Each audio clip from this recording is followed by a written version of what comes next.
Com alegria, voltamos ao estudo do livro A Vida no Outro Mundo, de Caibar Schutel. A Revelação Espírita. A Revelação Espírita foi o grande acontecimento do século XIX. Em sua pujante manifestação, ela explica, esclarece, anuncia de maneira inteligente e racional todas as revelações passadas e prevê as revelações do futuro. Foi, portanto, com justa razão que o grande pensador brasileiro Dr. Pinheiro Guedes disse: o Espiritismo abrange o ciclo das revoluções do espírito, ab initio et aeternum, do início ao infinito. O Espiritismo parece muito novo, porque a sua codificação, admiravelmente concebida por Allan Kardec, tem unicamente 80 anos, isso em 1932. Hoje já são 170 anos. Entretanto, em sua essência íntima, é tão velho quanto o mundo. Tem sido a alma de todas as crenças, o espírito de todas as religiões que têm embalado a humanidade. Desses tempos imemoriais, desde épocas remotícias da história, a comunicação com os espíritos tem sido praticada por homens e mulheres, grande parte dos quais fazia essa comunicação a sua especialidade. Todos os livros sagrados referem-se às aparições e comunicações, quer com espíritos superiores chamados pelos sacerdotes, como santos, anjos ou arcanjos, quer como pegadores, que, no outro lado do túmulo, através do mediunismo, vinham manifestar-se aos seus conhecidos, amigos e parentes que aqui ficaram. Os Vedas, código religioso aparecido muito antes de Jesus Cristo, afirma a existência dos espíritos dos antepassados, que em um estado visível acompanhavam certos brahmanes, e acrescenta que os anacoretas e cenobitas tinham a faculdade de conversar com os mortos. O povo da China, cuja cronologia marca mais de 30.000 anos, nunca deixou de evocar os espíritos. O missionário Huk fez referência a um grande número de experiências que tinham por fim a comunicação com os vivos e os mortos. No Egito, os poderes sacerdotais facultavam-lhes as relações com o mundo espiritual, embora naquele tempo as práticas tivessem caracteres misteriosos e sobrenaturais. As evocações dos mortos eram de tal modo generalizadas na Grécia que pode-se afirmar constituíam crença de todo o povo. Todos os templos possuíam mulheres, as quais davam o qualificativo de pitonisas, ou seja, médiuns, encarregadas dos oráculos e de fazerem aparecer espíritos. A celebridade do templo de Delfos, onde os espíritos, pelos lábios das Pítias, proclamavam o deus grego, iluminando os mistérios da vida, as existências passadas e futuras, as relações da alma com o corpo, são verdades que aparecem hoje à luz do Espiritismo. Daí a inscrição que se lia no frontão desse templo: conhece-te a ti mesmo. Em Roma, na Itália, como na Grécia, as sibilas evocavam os mortos e interrogavam sem cessar os espíritos, que nenhuma empresa importante era decidida sem que se consultassem as sacerdotisas. Os antigos médiuns assim se chamavam: pítias, pitonisas, sibilas, sacerdotisas, e quase todos apareciam ou destacavam entre as mulheres. Viviam isolados nos templos. Alguns bebiam água da fonte Castália, que diriam dar inspiração, ou mascavam folha de louro, que provocava pelo seu aroma a concentração. Além do santuário de Delfos, destacavam-se o de Júpiter, Amon, na Líbia, o de Marte, na Trácia, e de Vulcano, em Heliópolis, o de Esculápio, Ísis e muitos outros.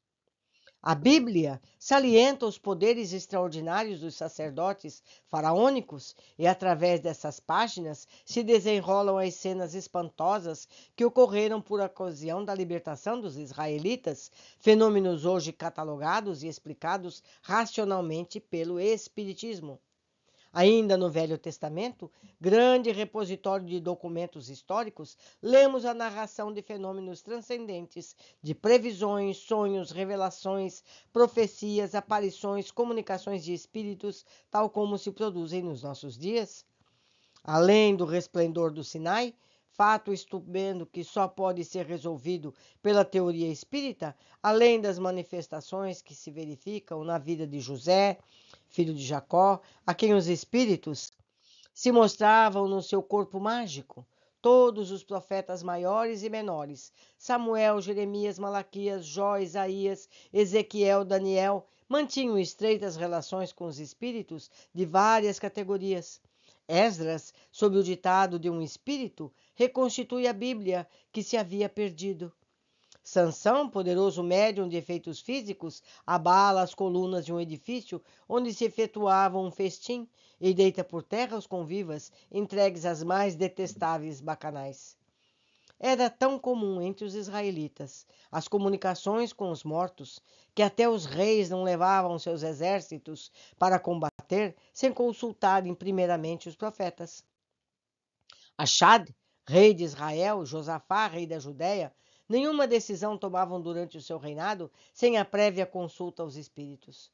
Saul evocava o espírito de Samuel antes de entrar em luta contra os filisteus, e como esse não lhe respondesse, nem por sonhos, nem por outra mediunidade, vai a Endor pedir a pitonisa a manifestação daquele espírito.